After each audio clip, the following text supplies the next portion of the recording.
everybody. Hi, friends. Well, from beautiful Salt Lake City, Utah. It's Thank God I'm Atheist. The podcast. I'm Frank Feldman. And filling in for me, I'm Dan Beecher. Oh, Dan, you're back. Hi, everybody. Welcome back. Thank you. I'm glad to be back stateside, as they say. Oh, yeah. International travel. Yeah. I was province side oh my God. for the last week, but goodness. Thanks to Kate for filling in. Appreciate you. Yeah, that was wonderful. I actually forgot to thank her on the show, so yeah, thank you, Kate. I was like stopped recording and I was like, Kate, I forgot to thank you. Whether or not we remember to say it, we do appreciate when people are willing to fill in. Yeah, that's nice. Great. Yeah, it's a miracle. It is a miracle. Anyone would want to. It's a miracle that anyone wants to listen to the show. It's a miracle that we still do it. Yeah, that's probably true. 10 plus years, still going strong. All right, well, Dan. Yeah.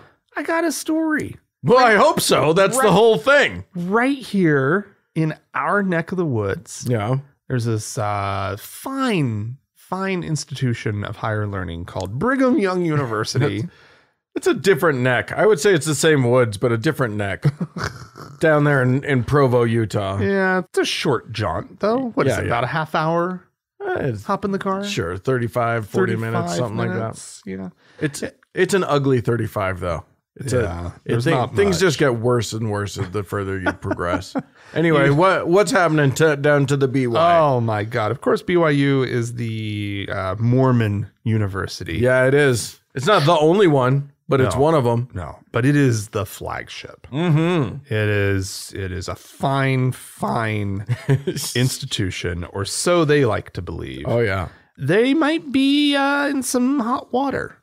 Whoa. They are under federal investigation. Whoa. For potential violations of Title IX requirements, which is the anti-discrimination in higher education, or maybe education broadly. I think it applies specifically to, it definitely applies to colleges, right, and universities in this country. It even applies. What you're saying is that it even applies to the religious private colleges in the country? Well, no. So back in the 70s, BYU actually sued the government and was instrumental in getting religious universities exempted from Title IX. I did not know that. I did not know it either until this article came up. They led the charge. Of course they did. Because if it was the 70s, they were still like, what, you're going to make us do black people? I don't know about that. No, that's absolutely right.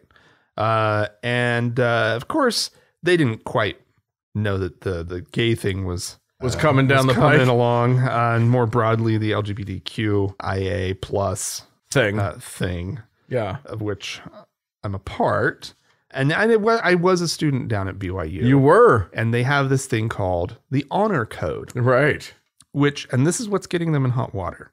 Because, so this is actually wild that they're being investigated. Yeah. I'm gonna back up a little bit, because this level of federal scrutiny on a religious institution of higher, quote unquote, higher learning is both surprising and rare, according to the Salt Lake Tribune. It typically happens only in places where they're believed to be potential systemic and serious issues. Yeah, that's all the religious institutions of higher learning. Oh, yeah. They're all problematic. Oral Roberts University, Liberty University. You're telling me that, the fact that we're picking out BYU among that crowd. Yeah. They done fucked up hard. Yeah.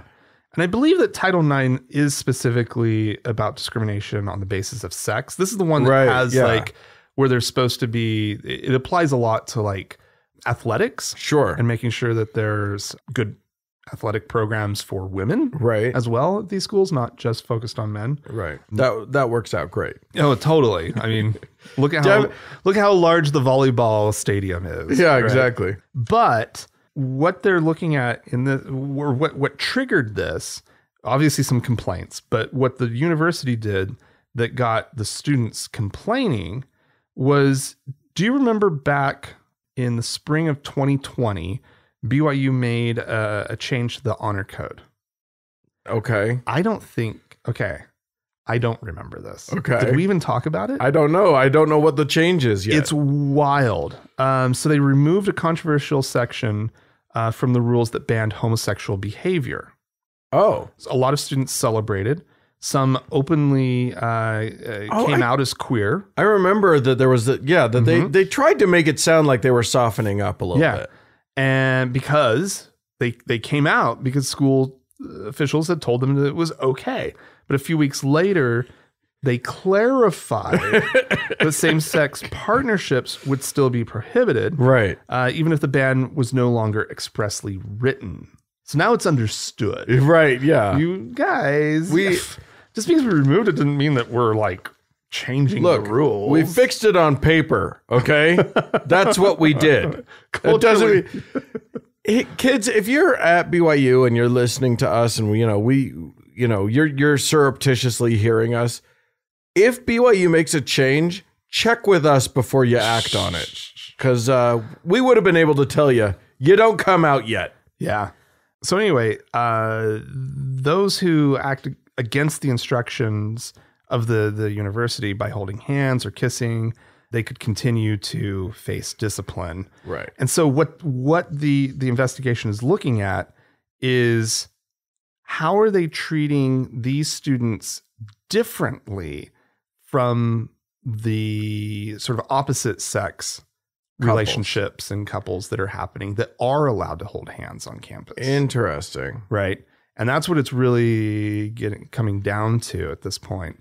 And they, I would love it. I would love them to have, I mean, in this country at this time, it doesn't matter. Even, like, of course, something will go to the Supreme Court and the Supreme Court will be like, yeah, of course they can discriminate. Yeah, that's going to be a running theme throughout today's episode. Yeah. Our Supreme Court currently is just, we're not a good country. Anyway, that's crazy though that BYU is being investigated. All right. I'm going to talk about the Anglican Church. They're supposed to be the nice ones, right? At least they are nice by comparison to many of the other. They're just awesome.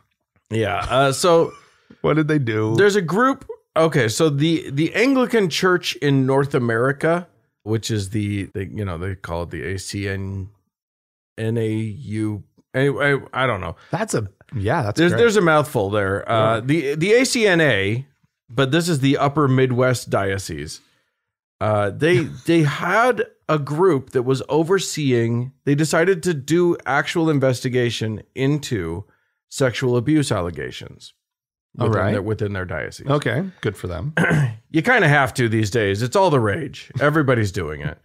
It's like one of these hip hop trends. I meant TikTok trends, but I said hip hop. So that works. They're all the same. Yeah, we're just gonna run with whatever happens. Anything that tumbles out of my mouth, we're running with it. Anyway, 3 members of this group that's overseeing this investigation have now very publicly resigned from the group. Okay. This is not a good sign. Yeah. Now, the reason that they resigned, I'm actually deeply impressed by. Okay. There were apparently 3 people on this, committee who had integrity and wanted this investigation to be victim focused rather than saving face for the church focused, which that's a miraculous thing to be in this kind of a thing. It's never happened before. I've never heard of it, but of course they were forced to resign because nothing in this investigation has ended up being that. There are victim groups that have been lobbying for this and been trying to help out, and they have been consulted with, but it's things like, so the group at one point, the diocese at one point was going to hire a third party investigating team, and they presented 2 teams to the victims to say, hey, which one of these do you like better? And they were like, probably neither. They're not great. But it was that two choice dilemma that you do for a toddler. Anyway, none of this ended up. It's looking like none of it's ending up being survivor centric as opposed to centered on helping the church. Right. Well, that's what's really important here. That's the real victim. That's right. In this whole thing, Dan. It's true. It's true. It's clearly the church must be protected. All of these complaints coming forward. I am just impressed that there are people who are actually involved in this who want it to be survivor centric, and B, are willing to have the integrity to take a strong stand for that. Yeah. Well, I don't know. Yeah. I was just impressed by that. I thought that would be great. I thought that was great. Fortunately for the church, they're out now, so the church can just do whatever the fuck they want to do. Yeah. Well, and hopefully give these the priests and clergy and whatnot some better advice. Right? Yeah. Right. Like, because they were getting perilously close to being actually following through on the mandate that's printed in their book there. No, you don't want to do that. How dare you? Okay, Dan. Yeah. The Supreme Court. I've heard of it. We've mentioned it already. Yeah. Neil Gorsuch.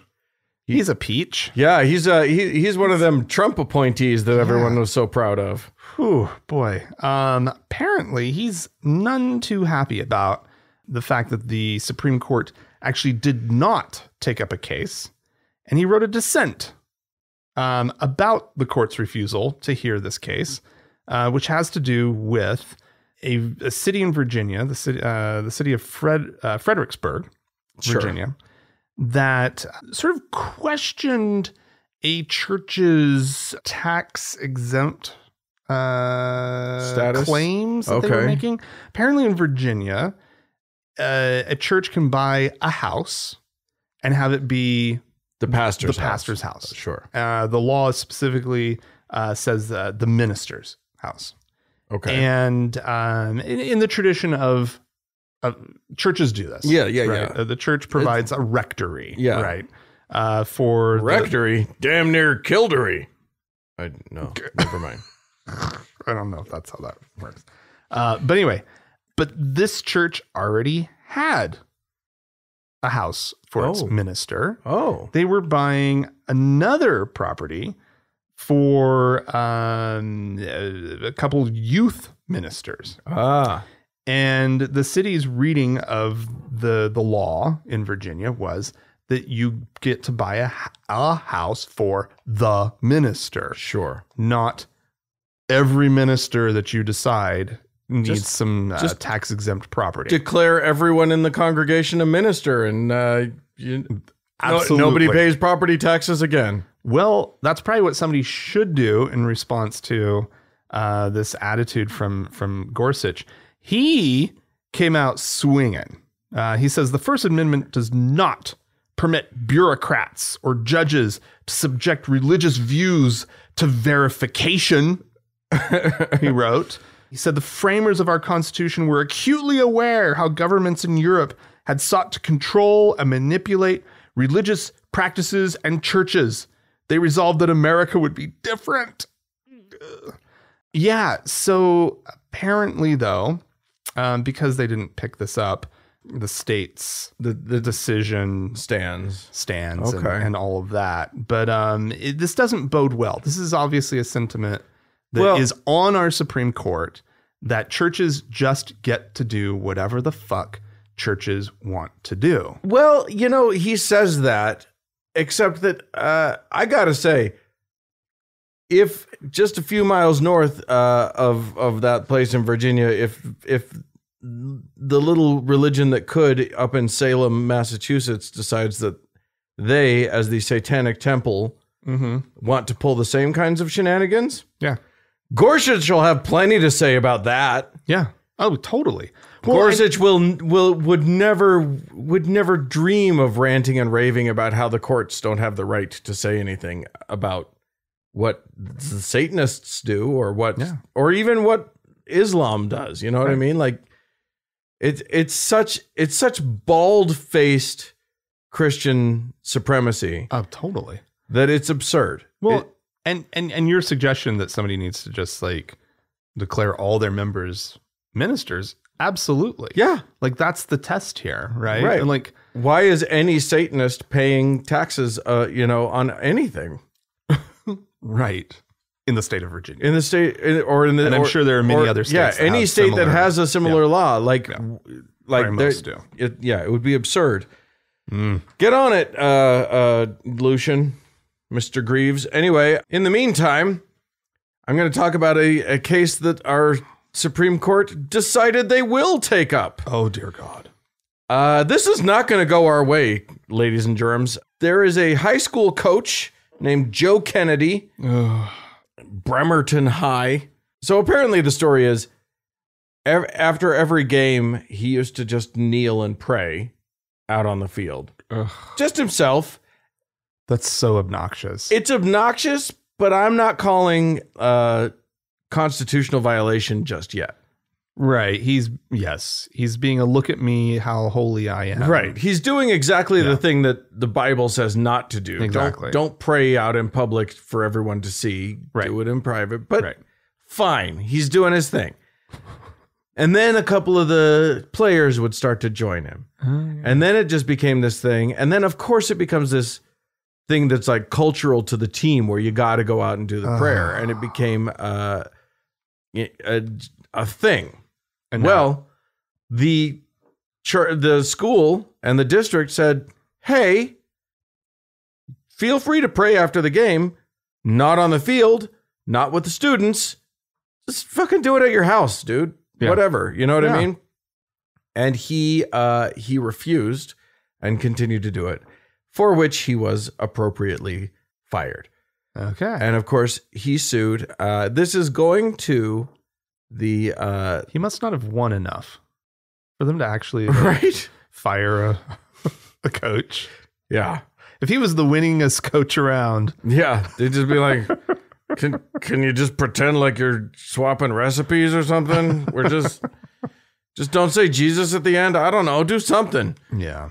It's been making its way up the ranks. Any reasonable Supreme Court would not need to take this up. No. This is an easy case. It's been decided many times before. There are precedents left and right for why this is not okay.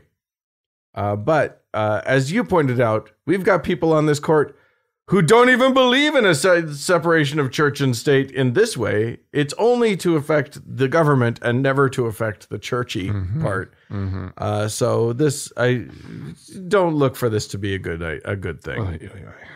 All right, Dan. Yeah. Why did I pick this story?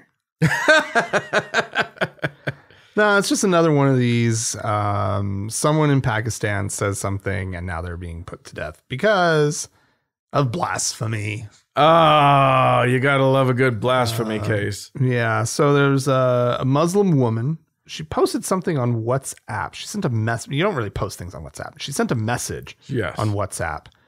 And the person who she sent it to, she's now saying was sort of into her and she wasn't into him. And now he turned her in. Right. Right. Because she committed the sin of not being into him when he had a crush. No. It was for sending caricatures of the Prophet Muhammad and one of his wives. Oh, shit. And it is apparently, according to the judge, the blasphemous material, which was shared by the female accused on her status and the messages as well as caricatures, which were sent to the complainant, are totally unbearable and not tolerable for a Muslim. Yeah. And so, she has been sentenced to death by hanging. She's 26 years old. Good Lord. And now apparently she'll probably sit in prison for a really long time. But since 1990, at least 80 people have been killed in connection with blasphemy allegations. But typically, it's by the hands of mobs. Right. Yeah. Usually that's what you get. But she's actually been sentenced. The state's going to do their job on this one. Yeah, exactly. Yeah. She has a right of appeal.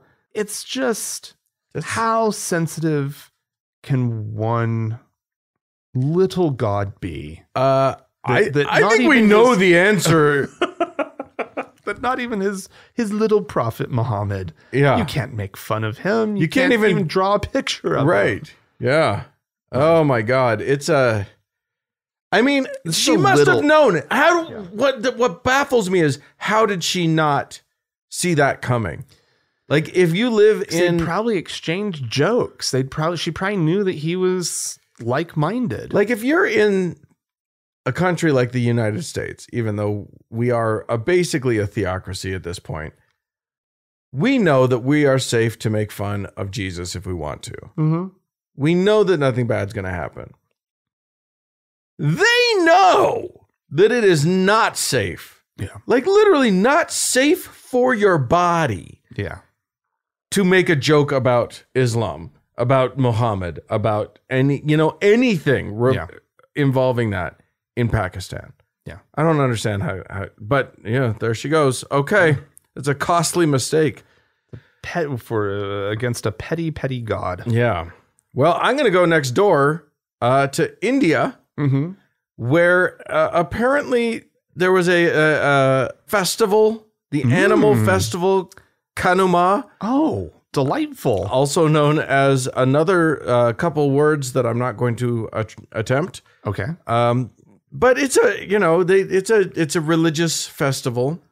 Wonderful. And one of the things that they like to do is a sacrifice of one of the animals. It's an animal festival. Yeah. You can't hooray for you guys. At the end of a Renaissance fair. Who we gonna kill? Is it the princess? I mean, they do have like jousting and stuff. Theoretically, nobody dies. Yeah, but they should not as part of the plan. Right. If they did it right, it would end in anyway. Well, speaking of not doing it right, this is the tale of a botched sacrifice. Mm-hmm.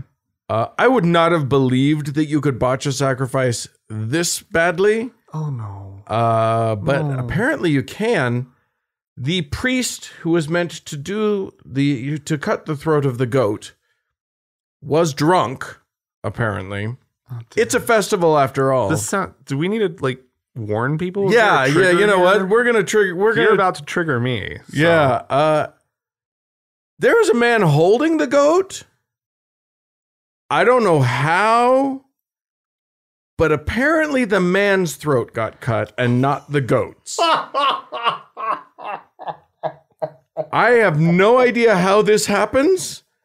That seems like an impossible mix-up to me. But boy, you got to be careful how you hold that goat. You're not supposed to be hugging it. Yeah, don't for a selfie. Don't put your own throat next to. He's like taking a selfie with him and the goat, and the guy's just like. We should be a little careful because the guy did die. It literally killed him. It was. He was rushed to a nearby hospital to no avail. Oh God! But yeah. Oh, no. Look, there's a million reasons why sacrificing an animal is not a good way to honor a deity or to celebrate a thing. Or to celebrate animals. Let's kill one. Certainly it feels like a bad look for an animal festival, but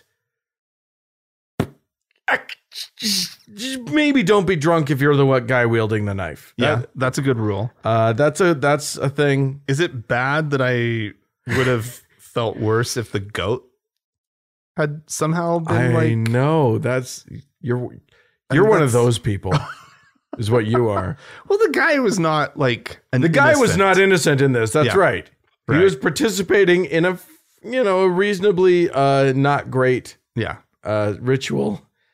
And the goat is just a goat. Yeah. Just living his life. Just chilling, you know, he didn't know what was happening. He was out mowing the lawn. Boy, he had a story to tell though later. You cannot believe one what does happened. wonder if like they circled back to it and were like, well, should we kill the goat now? That goat it feels ruined. The whole ritual feels ruined. But that goat needs to be celebrated. that goat needs to be worshipped. That goat is a god now. Yeah. That goat pulled some kind of switcheroo. Yeah. That's an avatar of Shiva or whatever it is. That is Oh, how awful. Though. Yeah. How does that? You're right. How the fuck does that happen? Yeah. That's something where, if it were in a weird, wacky comedy, you'd be like, no. That would be That's a dark comedy. It's a dark. You're right. I don't know how you make that one work, but maybe. I don't know. Call Will Ferrell, see if he can pull it off. Anyway, on that happy note, friends, if you would like to complain about how we've handled this, you may do so. You can write into us, podcast@thankgodimatheist.com. Or call and leave us a voicemail message. Scream at us. Yeah. Yell away. The telephone number is 424-666-8442. Yeah. Stick around. There is more show coming right up.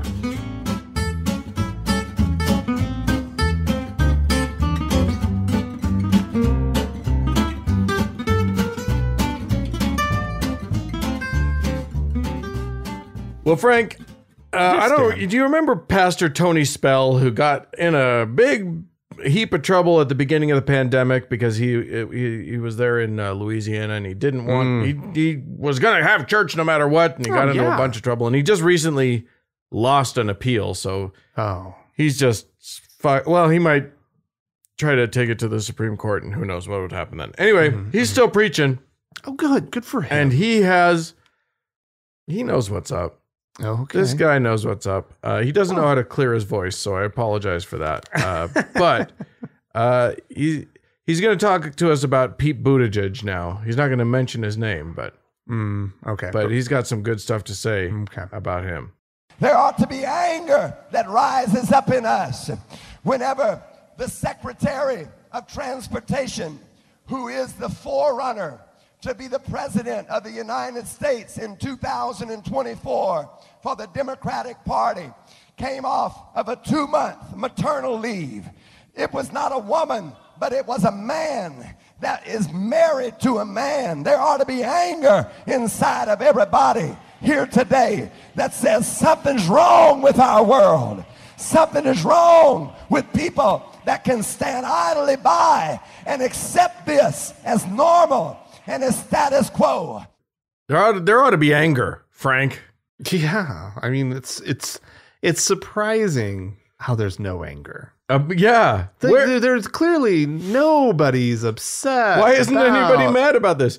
A man, actually took time to care for a child. It is disgusting. How dare this happen? Who can stand idly by? I'm sick at the thought.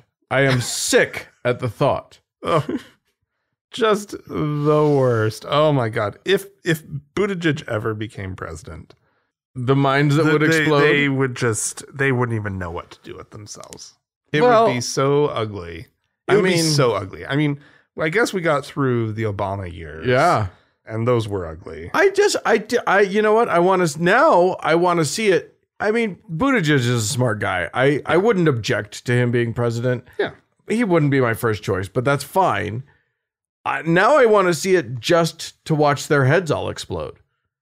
Absolutely. Just for that. I mean, I'll take it. If that's what gets you on board, Team Pete. Kamala would also explode their heads, but in a different way. But the gay thing, their heads are already partially exploded on the Kamala Harris. Yeah, that's probably true. And they don't object to. I mean, they would object to that female president, but if they had, neo-Nazi they definitely object to a woman president, but they know that they're not supposed to. So there's a little fight in there. Yeah, a little internal battle.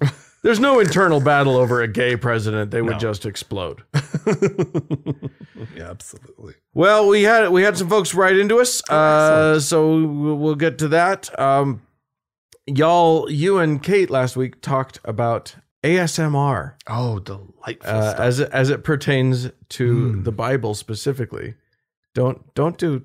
He's tapping his glass. Don't do that. How about my beard rubbing against the No, microphone? don't. You. Oh my God. We lost like 12% of our listeners just then. Anyway, Audrey wrote into us to say, "How's it going, lads? Last week when y'all mentioned that that Bible ASMRs are becoming popular, my first thought was, what if someone does one of the bad verses? Oh my. And soon after decided that I would be that somebody. I recorded a few of my favorite passages for your entertainment. She did send them to us. Mm-hmm. I'm not going to play them on the air. Okay. She said, even if this doesn't make it on the podcast, hope you all get a kick out of it. I did get a kick out of it, but we won't play it. And I'll tell you the reason why in the form of the email that we got from Dan. Oh, okay. Who says, I would like to thank Kate for agreeing with me on this week's episode that ASMR makes you want to murder people. It's like the proverbial nails on a chalkboard for me. The second someone starts trying it, I immediately want to scream or grab my ears. My nerves feel like they're being set on fire, and I cannot keep listening and turn it off immediately. No. Oh, sorry. We were doing some fake smacky sounds last week, so sorry about that. Just Dan goes on, just wanted to let you know that you are not the only one who has a very violent reaction to ASMR. So yes, but I do think, Audrey, that you should do more of these and publish them. Absolutely. Get a YouTube channel or something going. Yeah. And just do all of the worst things. She did the things about slavery. You can do them all, Yeah. Just spin the hits. Just have a bad ASMR channel, period. Yeah, I love it. Yeah, that's great. All right. And then we also heard from Shane, who I wanted to read this one, especially just because those of you who have not yet decided to become a patron of our show should hear this from Shane, who said, "Hello from frozen Calgary, Frank and Dan. Oh, life up in the Great White North. I'll tell you what, that plains cold, that Canadian plains cold, that's a different brand of cold than what you ever experienced in your life. That cuts through you like a knife." Anyway, Shane says, "I just finally resubscribed after getting back on my feet following a long furlough. I work in the airline industry. I'm glad I did, because I actually love the Frank and Dan Diaries. Oh. The casual and fun look into your lives really brightens my day." Oh, nice. So, the Frank and Dan Diaries, for those of you not in the know, is something that is available to our patrons over on Patreon. Yeah. We publish it every week. It's a secret little feed. It's a fun little show we put on. We do zero prep work for it. Usually. Sometimes there's an ounce of prep. There's an ounce. Maybe there's but it is really free form. It's something, but we have a lot of fun, and it's good and that's something that you too can experience if like some of the people that we are about to name, you decide to give us a little wad of cash. And I'll go first by thanking Ines. I'm gonna guess that's how we pronounce it. Thank you, Ines. You're a deacon now in the TGIA priesthood. Wonderful. Thank you so much. And over on Patreon, Dan, it's actually quite the list. Oh, good. So I'm going to power through. Yeah. And this is in no particular order. Actually, it's in chronological order of when they happen. Okay. Reverse. Anyway. It is in a particular order, but you don't need to know. You don't need to know what it is. We have a new priest by the name of Caitlin. Caitlin, nice. A new deacon named Tiny Rick. Oh, Tiny Rick. Another new deacon by the name of Nathan. Well done. We have a new teacher by the name of Sebastian. Thank you. Another new deacon by the name of Brian. Can I call Sebastian Little Sebastian after the horse in yes, Parks please. and Rec? Okay. Thanks, Brian. I'm speaking for Sebastian. Sorry. Yeah. But a new deacon by the name of Chris. Okay. A new teacher by the name of Sarah. Good. A new patriarch by the name of Cindy. A patriarch. Damn, Cindy. Damn, you got powers, son. a new elder by the name of Fallon, Okay. and a new deacon by the name of Christy. Oh, Oh, and one more. A new teacher by the name of Glenn. wow. That was a list. That's good, you guys. This That's is the wonderful. kind of list we need to be reading every week. The rest of you might be slacking. For all of you people, these people literally just got magic powers Unbelievable. from us, which we like to give away. It's a priesthood thing. We are former recipients of Mormon priesthood, so yeah. we have the ability to give it out. And That's we're right. just doing it willy nilly. You buy it, you pay for it, we bestow it. yeah. You're ordained, y'all. So if you would like to join their ranks, you ought to. Just go to thankgodimatheist.com and click on the Support Us tab, and you're there. You get the Frank and Dan Diary. You get your magic powers. What more could you want? Well, you could maybe want to be the top donor. Ooh, We always thank every week our Lord and Savior, Demonium. Stick around, there's more show coming up.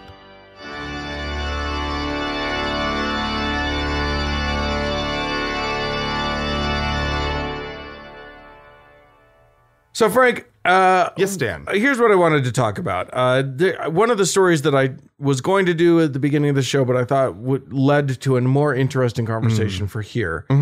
It's a story out of California. The California Department of Education had a curriculum, I think it's for high school, about ethnic studies. Okay. This is an elective course. It is not required of anyone, but you can take an ethnic studies course. And in that curriculum were two different, what this article is calling affirmations. Okay. One from the sort of ancient Mayan / Aztec tradition, and one from a Yoruba religion originating out of West Africa Okay. called Ifa. I'm guessing that's how you say it. I don't know how to say it. Anyway. So these are like religious sayings, religious. Yeah, I mean, they're Quotes, just, are they? kind of. One of them just means the power to make things happen. Okay. That's Ash from the Yoruba religion. Okay.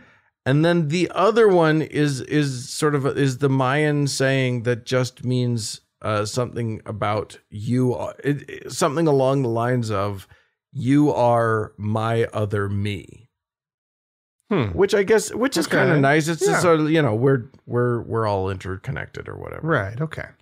Not particularly religious, either of these things, but coming from the religious of tradition. religious origin. Yeah. Okay, gotcha. And I don't know. I don't have a sense of like how the students are meant to interact with these ideas. That remains unclear to me. However, the California Department of Education was sued by a group that included the Thomas More Society.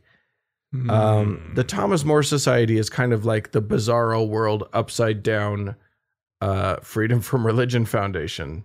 They're bad guys. Is what I would get at. They promote sort of, well, they would say they promote Christian values, but because this is the United States, Christian values means white Christian supremacy. Right. They are very, very much against things like critical race theory, which is not taught in any high schools, secondary or primary schools. But they're very much against it anyway. And they're out there filing their lawsuits and whatever. Right. The thing that I wanted to get to, or that I thought maybe you and I could have a discussion about, is the fact that they're kind of right. In the sense that if it's not being taught as a sort of like, look at what the Aztecs were doing, or look at what these Yoruba people believe, Right. if it's being taught as, let's all embrace this, then yeah, that doesn't Then it belong shouldn't be. in the curriculum. Yeah, I mean, Even if these guys are suing because they want Christian supremacy and white supremacy, and they're being they're probably what they're really trying to do is just take down the concept of an ethnic studies curriculum. That's probably the target, but the argument is there shouldn't be this religious thing happening in the schools. Right. Which is incredibly ironic coming from them because as long as it's Christian, they'd be fine with it. Like I guarantee you they would throw all of their support behind the Christian coach who's praying out on the football field. Yeah. Yeah, I mean, is it different if it's a dead religion? Yeah. If there's no risk of essentially people in the classroom now like becoming indoctrinated in the Aztec religion or the Aruba native religion. Yeah, I don't know. Like it feels pretty harmless to me as a classroom exercise. Yeah. But I do see your point. Like if our schools are secular and if this was something where it's like, hey, try these affirmations, because affirmations are things that you say over, like you adopt as kind of like and they are meant to seep in. They're meant to affect you. Yeah, you might wake up in the morning and they don't work, affirmations, but that's what they're meant to do. Yeah, exactly. If that's what's happening, I agree with you. If on the other hand, it's just, hey, these are the kinds of things that they believed, and this is something that this was a saying, and it speaks to their values and the way they saw the world. I mean, that's really like you kind of have to dig into that stuff if you're going to try to understand as much as we can. I agree. Ancient culture. I agree. And part of the argument that people are making for the inclusion of these things is that, it makes people of West African descent or people of, Latino, Chicano descent or whatever, feel enfranchised, feel like, their people are also being represented in schools and stuff. Yeah. And I understand all of that, but there's no reason why you can't do that without these little affirmations. These specific, like, I agree with you. It is a ridiculous thing to raise a fuss about. Yeah. And I think it tips their hand a little bit that they don't care about this. Right. This isn't what they care about. Right. They're just trying to poke holes in something that they find objectionable, but that they can't find a legal way to say, hey, I don't want white kids learning about other cultures. Right. Because our culture is the right culture. Right. And you need to be forcing it onto these other students rather than allowing, not forcing, but allowing white students to learn about multiculturalism in any sort of way. Yeah. Ethnic studies, ethnicity. It's just, it's, I guess part of the thing that worries me, I don't like it.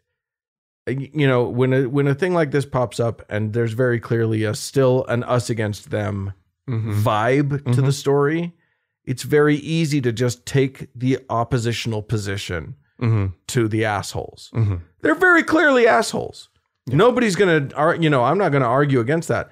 But I do think that it's very important that we check ourselves and that we don't participate in hypocrisy the way we know that they would. Right. Yeah. I mean, yeah, I have no problem with like religious crap being pulled out of the schools, clearly. Yeah. Right. Like, of course, get it out. Having but more context would be helpful. Yeah. But I mean, I'm fine with them teaching about world religions in school, including Christianity. Fine. Teach about Christianity. It's not like it. I mean, it like seems we superfluous. Need to learn about Christianity. Yeah. I mean, we don't. And the problem is to some extent, it's like saying, well, we've got this ethnic studies class. When are they going to learn about American white kids? Right. White people. And it's like, well, they're already in the middle of that. They don't need to learn that. Yeah. Well, and if they were willing to teach Christianity in the same shallow and lack of sensitivity sort of way that they're handling probably other world religions. Or if they were willing to use the same kinds of language, if they were willing to say, well, these primitive people in the Middle East, they had a lot of fears while they were there, and they would pray to their God.